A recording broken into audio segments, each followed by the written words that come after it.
ಎಲ್ಲರೂ ಹೇಗಿದ್ದೀರಾ, ಎಲ್ಲರೂ ಚೆನ್ನಾಗಿದ್ದೀರಾ ಅಂತ ಅನ್ಸ್ಕೊತೀನಿ. ನಾನು ಕೂಡ ತುಂಬ ಚೆನ್ನಾಗಿದ್ದೀನಿ. ಸೊ ಇವತ್ತು ಮತ್ತೆ ಬಂದಿದ್ದೀನಿ ಮೀಶೋ ಫೈನ್ಸ್ ಜೊತೆಗೆ ಎಪಿಸೋಡ್ 3.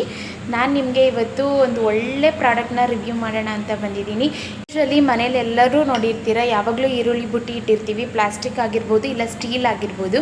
ಬಟ್ ಇವಾಗ ಹಿಂಗೆ ವೀಡಿಯೋ ಮಾಡ್ತಾ ಇರ್ತಾರಲ್ವ ಯೂಟ್ಯೂಬರ್ಸು, ಅವ್ರಿಗೋಸ್ಕರ ಒಂದು ಒಳ್ಳೆ ಪ್ರಾಡಕ್ಟ್ ತಂದಿದ್ದೀನಿ.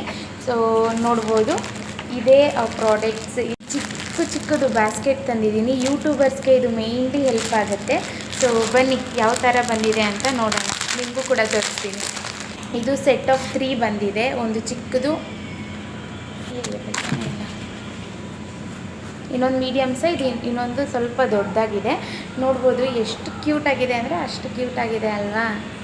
ಇದರಲ್ಲಿ ಫ್ರೂಟ್ಸ್, ವೆಜಿಟೇಬಲ್ಸ್ ಏನಾದರೂ ಇಡ್ಬೋದು ನೀವು, ಇಲ್ಲ ಅಂದರೆ ಡೆಕೋರೇಟಿವ್ ಐಟಮ್ಸ್ ಆಗಿ, ಇಲ್ಲ ಅಂದರೆ ಜುವೆಲ್ಸ್ ಕೂಡ ಇಟ್ಕೋಬೋದು. ಸೊ ಈ ಪ್ರಾಡಕ್ಟ್ ನಿಮ್ಗೆ ಏನಾದರೂ ಬೇಕಿದ್ದರೆ ಕಮೆಂಟ್ ಸೆಕ್ಷನಲ್ಲಿ ಹೋಗಿ ಲಿಂಕ್ ಅಂತ ಟೈಪ್ ಮಾಡಿ, ಇಲ್ಲ ಅಂದರೆ ಮೇಲೆ ಕಾಣಿಸ್ತಾ ಇರೋ ಸ್ಕ್ಯಾನಲ್ಲಿ ಸ್ಕ್ಯಾನ್ ಮಾಡಿದ್ರೆ ಸಾಕು, ನಿಮಗೆ ಆ ಪ್ರಾಡಕ್ಟ್ ಲಿಂಕ್ ಬರುತ್ತೆ. So don't forget to comment.